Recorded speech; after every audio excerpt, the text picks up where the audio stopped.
Alright, everyone, we're live. Good morning, good afternoon, good evening, wherever you are in the world, and welcome to another session of Living World of Darkness. Mute by night, yada yada yada. Camera the venue. You know the drill by now. We find ourselves once again in Ghost's Bourgeois Biker Bar in Harlem, and a similar setup from the night before. It's a reasonably quiet night. A couple of bouncers on the outside, motorcycles parked out front, and this is where we start our scene. I'm gonna let CEO Isabella back because everybody else is inside. Take it away.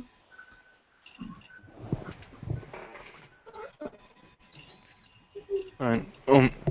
After picking up Isabel, Celio pulls into the parking lot in this black sedan and finds a parking spot.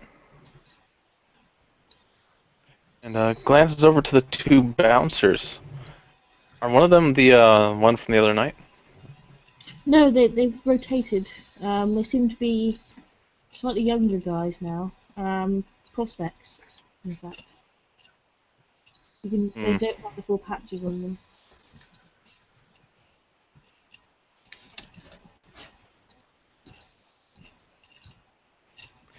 Alright.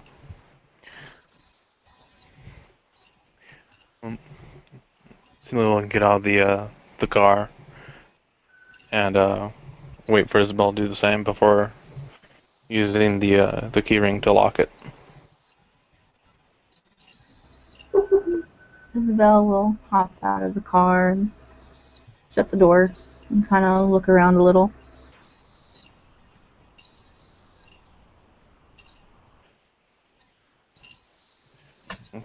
As they're walking up to the door, he glances over to her and just says, "We're making a habit out of this, aren't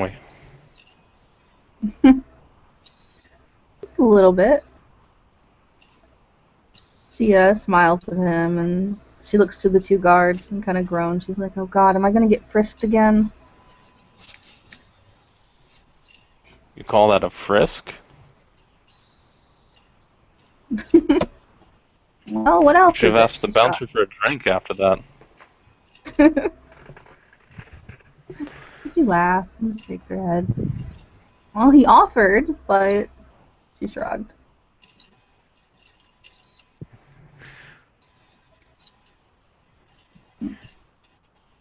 So she will begin to approach the door, kind of motioning him along. Come on, let's go get your gun.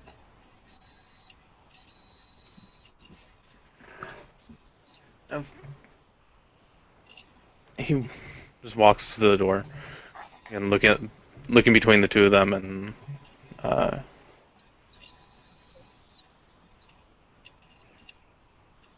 as he gets up to the door, he pauses as if expecting them to move out of the way. They don't move. One of the guys holds up his hand in a sort of stop motion, and he goes, "Quick check if you wouldn't mind." And they're similar to what happened the other night. They both the guys both try and pat you each down for weapons. So they move towards you and try and start patting you down. I'm sorry, I couldn't hear you. What? Both of the bouncers move towards you and try and pat you down. In the same fashion as they did before.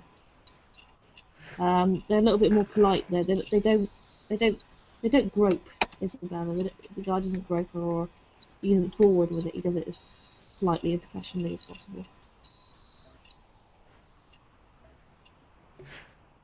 And as they come up to him, Sealer holds a hand out to him and just says, "I apparently left something here the other night. I've just come to retrieve it." Either way, you still have to be patted down before you go in. It's the rules.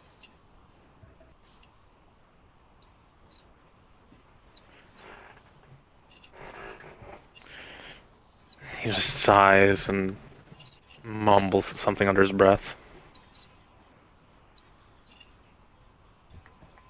Raises his hands up to let him. Do they find any weapons around you? Nope. The only thing he has on him is a pen and a notepad. Okay. Isabel? No, Isabel actually has empty pockets for once. For now.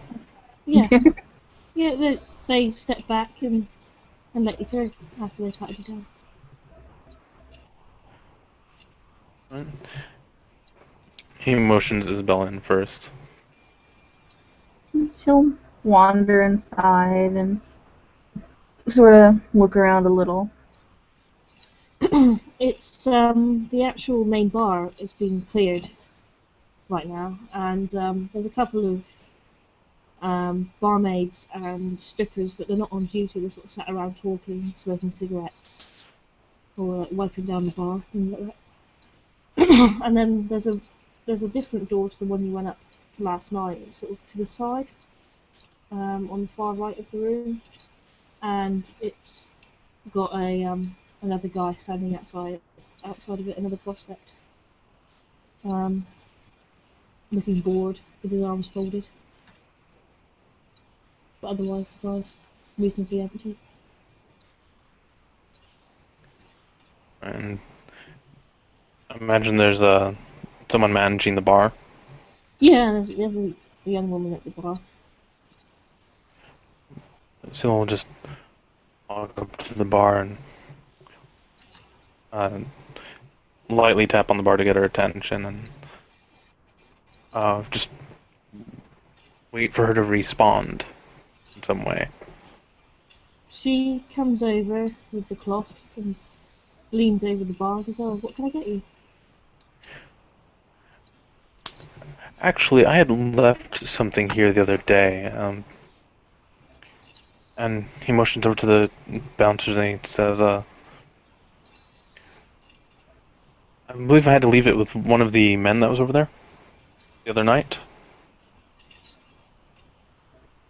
She looks over to the bouncer at the door where you've indicated. And she goes, all the guys are in a meeting right now, but if you leave your name, maybe I could talk to them afterwards. Right.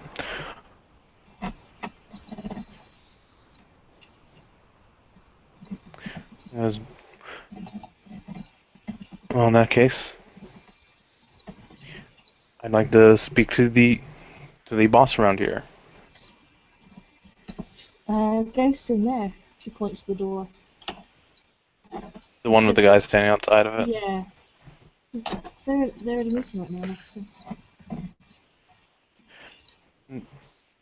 Even though she said they're in a meeting, he turns and leaves the bar, as if that didn't really matter to him.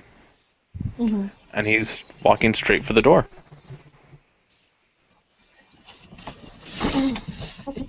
When you get close enough to the door, the guy that's standing there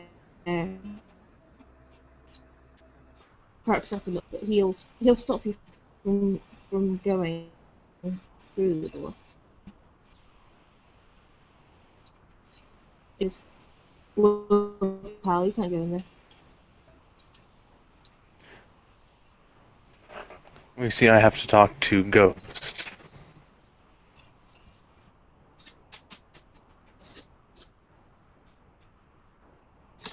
Well, she's busy right now.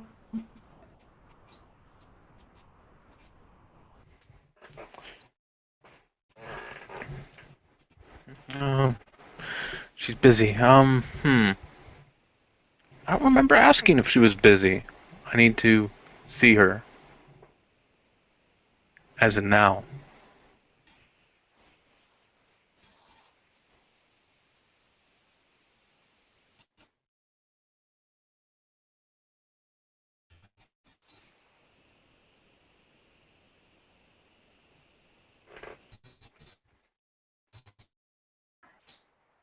Lisa, Do you, did you hear what I said, or? You still there, mate?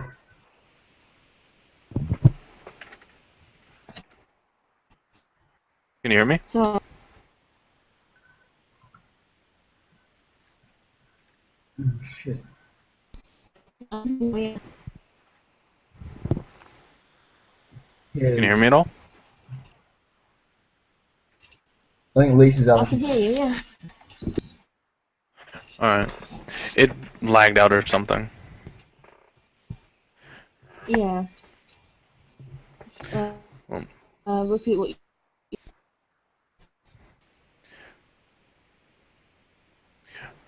Celia had walked up, and when the guy said, stop, you can't go in there, and that she's busy, he says, oh, well, I don't remember asking if she was busy. I need to see her, as in now. Yeah, the guy shrugs.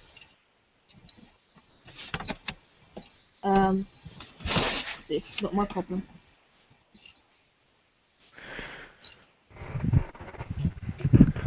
And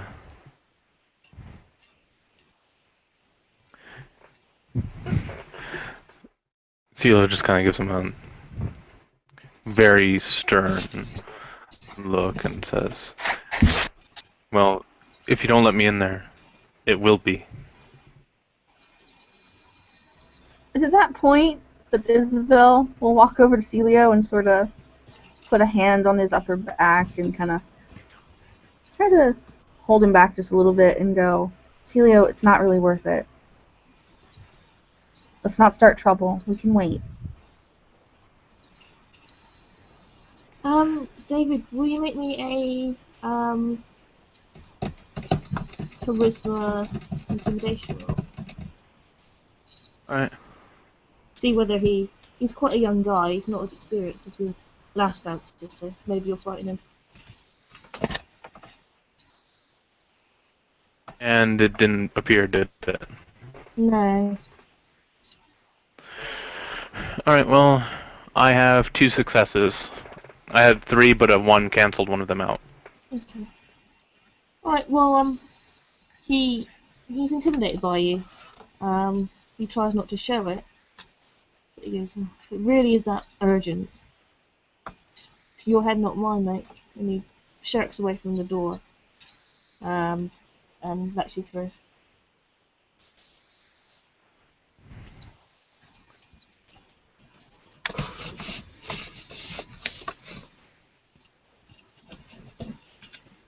Walk in and kind of eyes the guy as he passes, like keeping an eye on him, and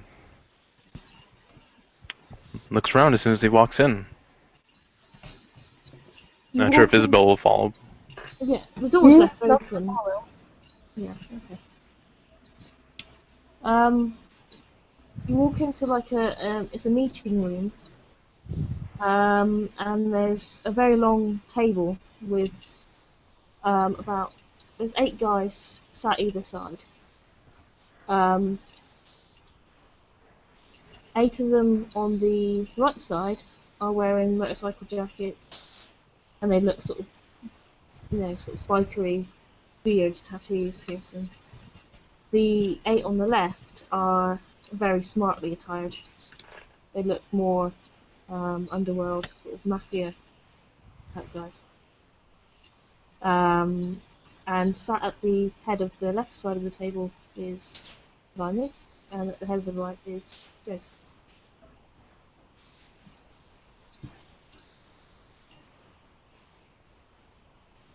And Ghost looks at you when you come in and raises an eyebrow. And so just look. He looks over all this, and his eyes linger on the mob types. And there's a distinct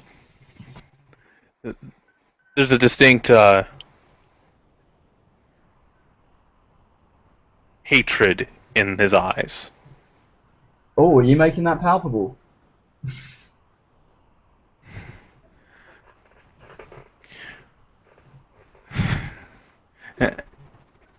I'm not using any vampiric disciplines, if that's what you're asking. No, I mean, are you sort of like, is it like a very obvious glare? Or, It might be. well, alright, so I'm not going to sort of like, nothing's going to kick off. Yeah. Would you mind if I rolled a little bit of... Oh, I'm not sure what that noise was. Do you mind if I roll a little bit of perception empathy to pick up on that? Yeah, go ahead. Thank you.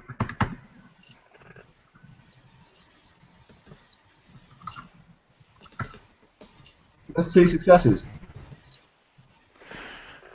Yeah, he hates mafia types.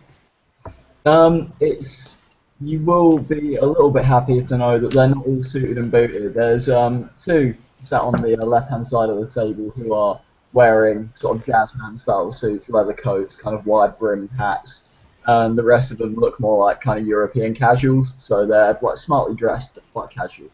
So they're not all. They don't look like. They're not. They look a little bit more, a little bit less business-like than the mafia.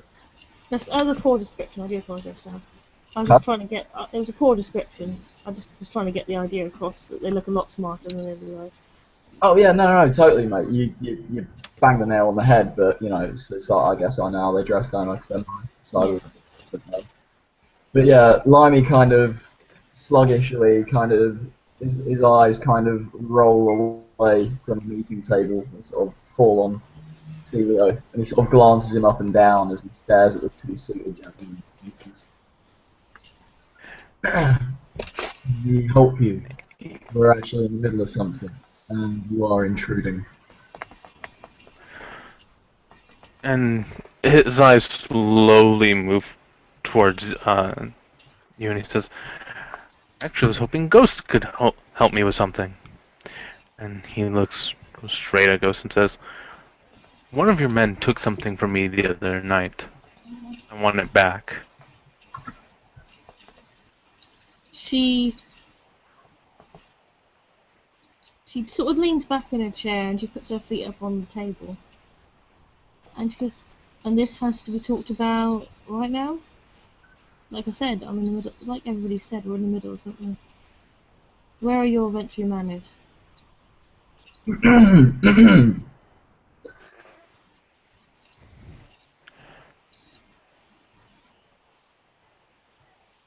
goes,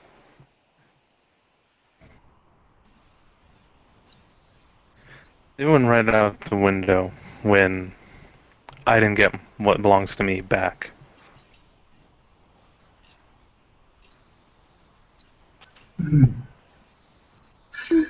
Hmm. Limey kind of stands up and buttons his suit jacket, and he sort of, you know, walks around the table. And he doesn't try and, you can tell he's not trying to be forceful, he's not trying to say he's not trying to threaten you, that he just simply says, "Ooh, touchy. You watch how you talk to her." The thing is, Celia, you're in my domain and you're threatening my friends and being very, very fucking rude. So,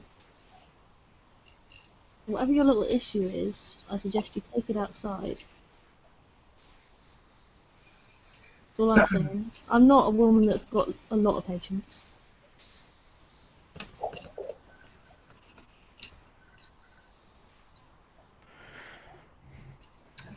Look, Ghost, we've been talking for a couple of hours.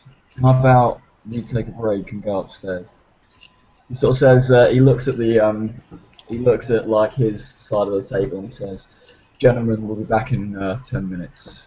We're just going to take a short break, you dig?" And like a couple of them are like, "Yeah, I'll dig it, boss, I'll dig it, boss," you know, and like sort of like they pull out cigarettes and kind of DuPont lighters and strike up and, you know, begin chatting about, you know, sort of, I don't know, random stuff. They're talking about like the football and like the newest music and that kind of thing. It suddenly becomes a bit more casual, on his side of the table at least.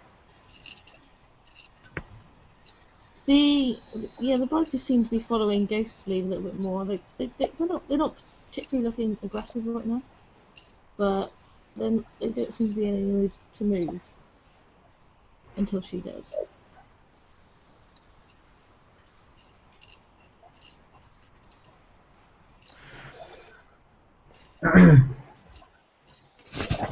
Ghost. Now, what is it you say you've lost? There was a handgun that was taken.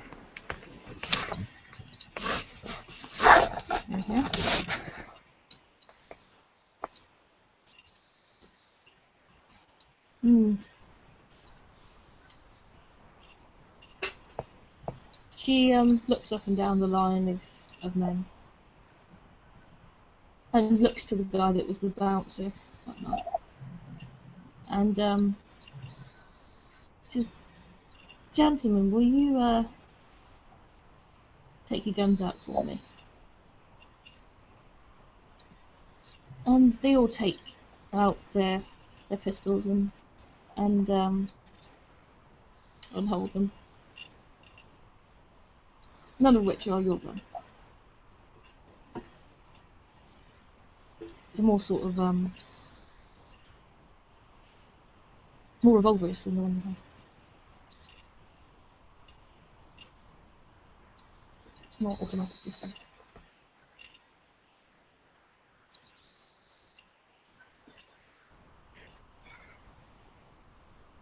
It says, "All right. Where's the guy that was at the door the other night?"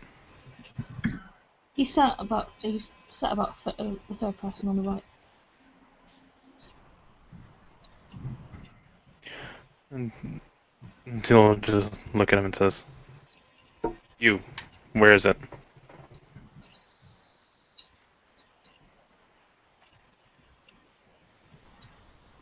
So I don't have your gun.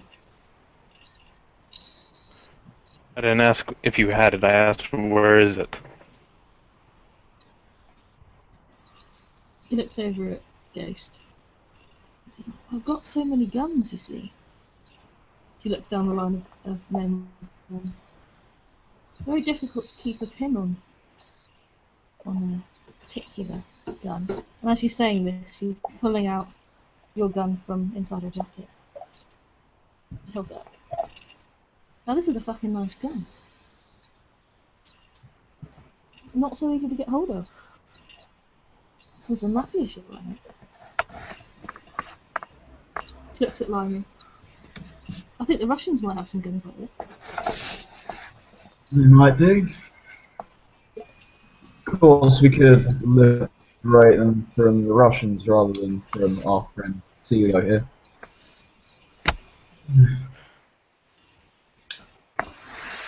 And Tilo just kind of smirks at this and says, "Yeah, it is a very nice gun." And then he says, "And I'm assuming you're bringing up this because you want more guns like that one." I'm bringing it up because you brought a gun into my domain. I always have it on me. Except for, obviously, right now. Obviously.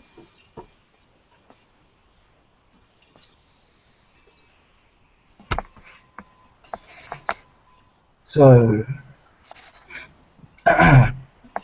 before this, before this turns into a full-blown conversation, perhaps we want to take this upstairs. Sure. Browse, Ghost, why don't we give the men a break? Ghost looks at Limey and she's got sort of a smirk on her face. She rolls her eyes a little bit. Yeah, alright, I get the point. And she sort of cants her head to the side and sort of go away motion to the bikers, and they stand up and put the guns back in their belts. And move off a little bit. And she stands up. Walks around the table. Tilo will just make sure he's not blocking the door.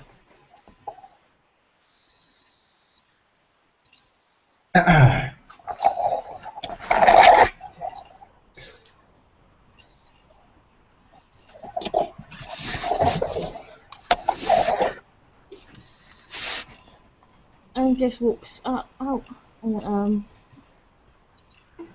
room and up towards the upstairs bit. Limey will walk beside Ghost, and as they walk, you'll hear like Limey sort of running sort of ideas off of Ghost, and he says, "Right, so you know we've got the hard hands on the thumb. Now we just need to move on the ponce men, right?" It's like you'll hear little catchphrases like and stuff like that. It's a relatively safe bet to assume they're talking business, sort of a slightly less than reputable degree. She nods.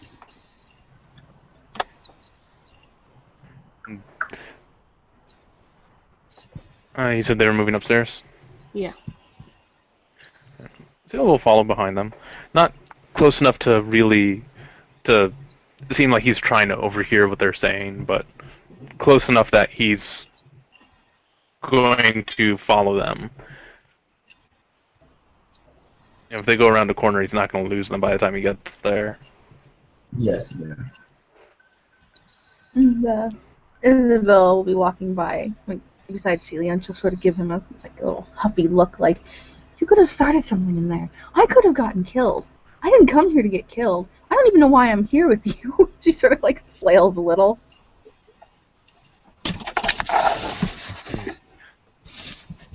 And just turns his head and rotates his eyes to look at her, and he says, very, very lightly, just, you know, with how close Ghost and Limey are, they might hear, but no one further away than that would hear. It just says, "They're already dead." So this Limey kind of turns again, gives him like a look, like just a raised eyebrow, like, dude. Yeah.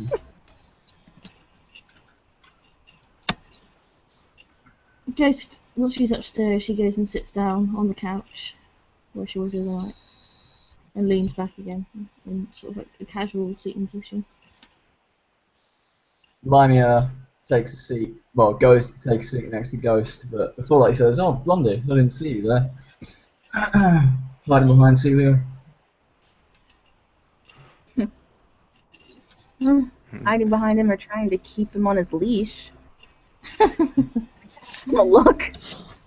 The moment she mentions keeping Celia on a leash, he just kind of goes, "Woof, woof." Alright, so that was pretty funny. Limey kind of slouches down into a seat, but he says, "You know, though, she has got a point. Bursting into another kindred's domain and moving past the security at the door so you can interrupt a business meeting could be considered a faux pas. Know what I mean?"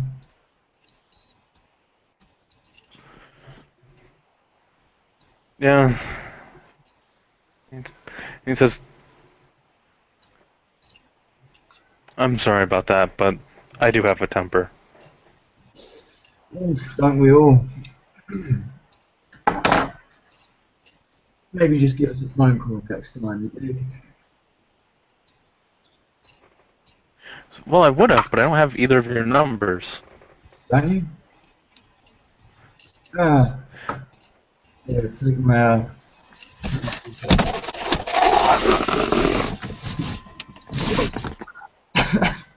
What the hell is that? I think that's your microphone being like. Yeah. Limey goes, "Oh well, let's change that." And he rummages into his pocket and he pulls out what looks like it could be a business card, but is actually just a piece of card with Limey scrawled in pen, and underneath it is written a number. He sort of like flips it to him and sort of says, "Here, take that. You ever need to get hold of me, you just let me know." He takes and he puts in his pocket and he pulls out a pad and pen, jots down his name, Celia Rossi, and puts his phone number into that, pulls the paper out, folds it in half and hands it over and says, "That's my number for now. If it changes, I can give you a call." Capital. Cheers, boss. I'll let you know. So, After you.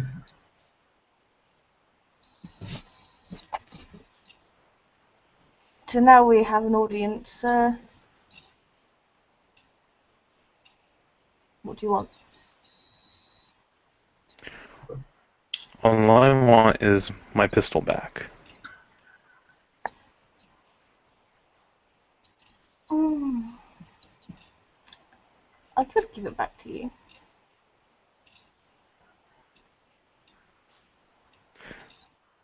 And that he arches a brow.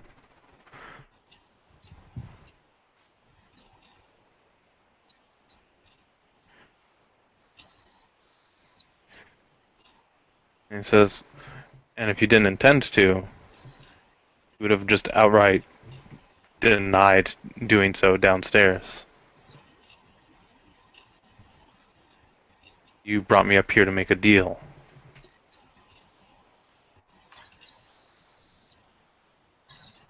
Mm. I brought you up here because my friend urged me to. Looks at mine. Was like domain were being blocked, and we were under the watchful eyes of mortals. But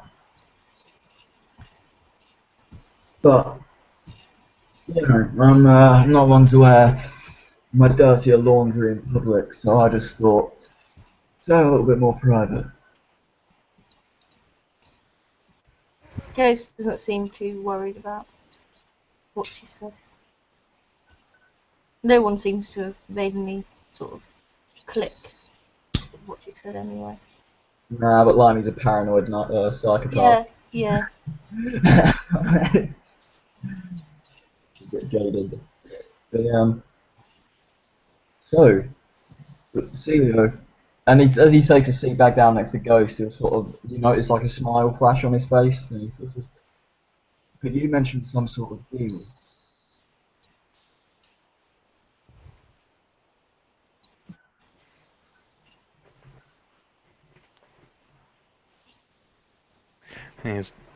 And he just looks between the two of them and he says, I might have. What did you have in mind? If anything at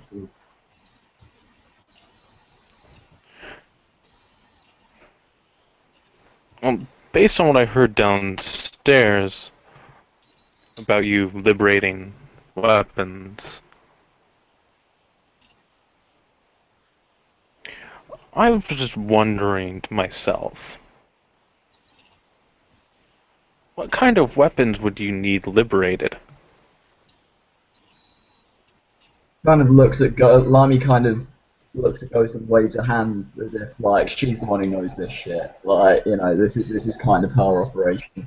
And he sort of looks back.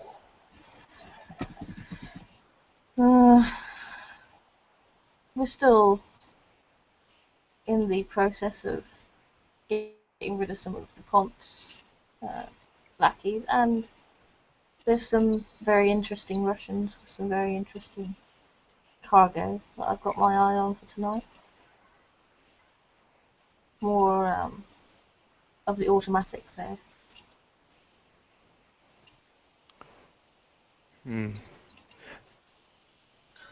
Why'd you ask? Semi or semi or fully? I've never been partial to a semi, apart from this one. She grins. Limey kind of rolls his eyes but smirks like, yeah, alright.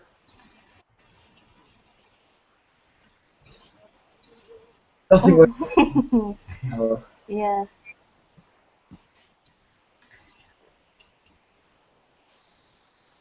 I like my guns like I like my women, fully loaded. Nicky.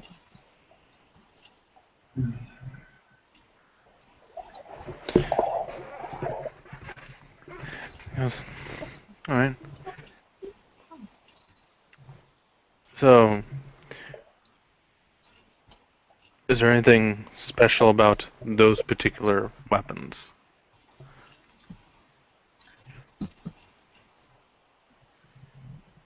that makes you want them liberated The from these? point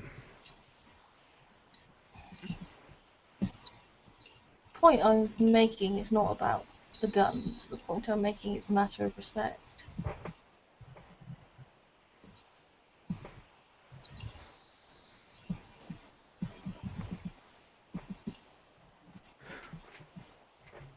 He goes, "Oh,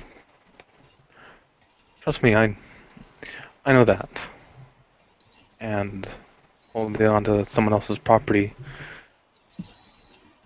you can understand how they get a little edgy, especially when it's a weapon. Mm.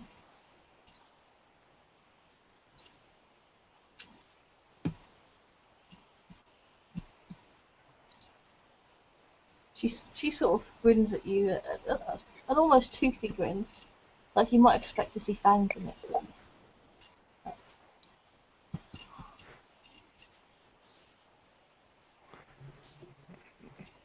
And just, It's,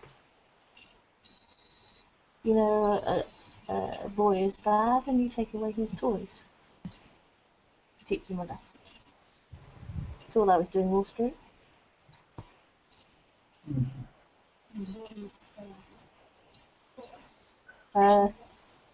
She takes the gun out of the holster and slides it along the table towards you.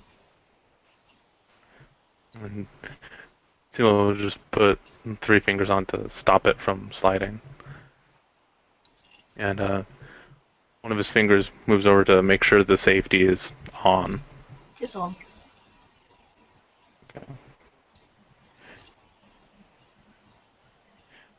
Only after he made sure the safety is on does he pick it up and very carefully puts it into the holster in his vest.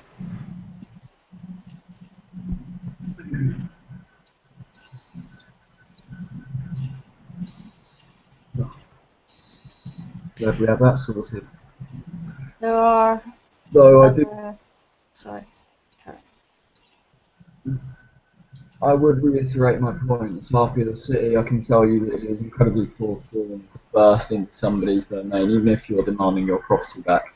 Something so trivial as a pistol might have waited, I don't know, for a phone call or a meeting.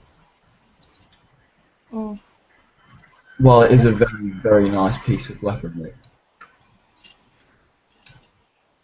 It is. What's the caliber on that? The .45. Oh, 145.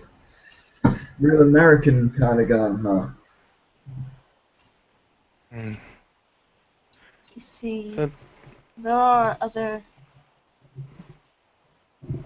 people in the city that may not have taken to you so well as I do.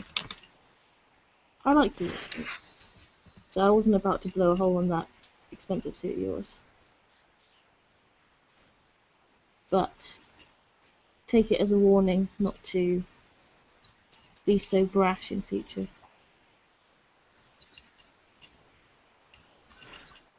Can you dig it, Wall Street?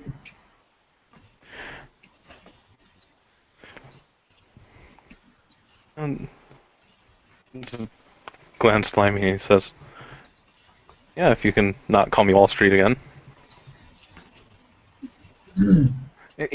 He's asking calmly. Like, he obviously can't stop you from saying it, but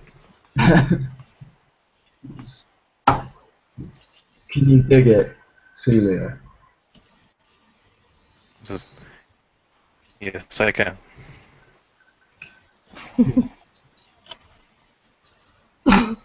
Well, if that's that. I've got some mail order brides I need to unpackage. Yeah, I've got to go and see a man about a dog myself. And he sort of gets up and he does so. He sort of extends a hand to Celia. He's like, "Good to see you again." I feel like we understand each other a little bit better. And he'll shake Limey's hand and says, "Likewise, and yes, I think we do." And then he walks over to Isabel. He says, "Always a pleasure, Blondie." And he leans down and sort of gives her a sort of peck on the cheek. And as his hand moves to sort of like press on the small of her back, he makes a stealth roll to slip a pen into her pocket.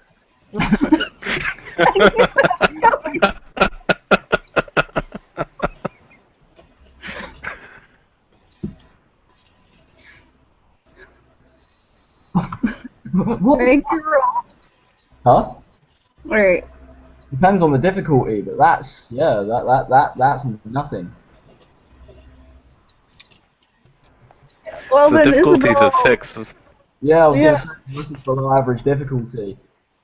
Yeah, nothing doing. For She fuck's sake, notices then. fucking dice. Oh yeah. Kind of give him a look like, you tried to do this before. It didn't work for you the first time. I knew it was there. It's, But as the she'll, pen slips into her pocket, like, and she notices, he kind of pulls it out, sticks it in his own pocket, and he says, next time, Bendy." she kind of laughs a little and she'll offer him just a little bit of a hug, a very gentle hug, and be like, you can try. You can try. Alright, you've got unlucky twice now. Alright, see yourselves out, I guess. And with no further ado, Ghost just walks past you both and heads down the stairs, giving Limey a very slight courteous nod. With it almost like a also, come on, we talk to you, head tilt along with it. Limey kind of slopes down the stairs after, and he says, "Come on, you two, I'll show you." He'll follow Limey, and he looks to Isabel and says, and later we have some work to do, so get a hold of our new friend. If I can get him to wake up. She smiles a little bit. Well, the poor guy hasn't had a decent night's sleep. She shrugged. Or day's sleep. I'm not used to this yet. She'll scamper along behind Celio. As Sorry. sorry, mate. I was just saying, if anyone, unless anyone else wants to do anything in the scene where I'm Oh, yeah, Celia will get a text about 10 minutes after they've left from Limey saying, might need your help in a couple of nights' time. Can you do it? And at that moment, he'll look at the text, wait to be at a stoplight, and then text back that he understands and he'll stay in touch. Great. Alright. Scene ends.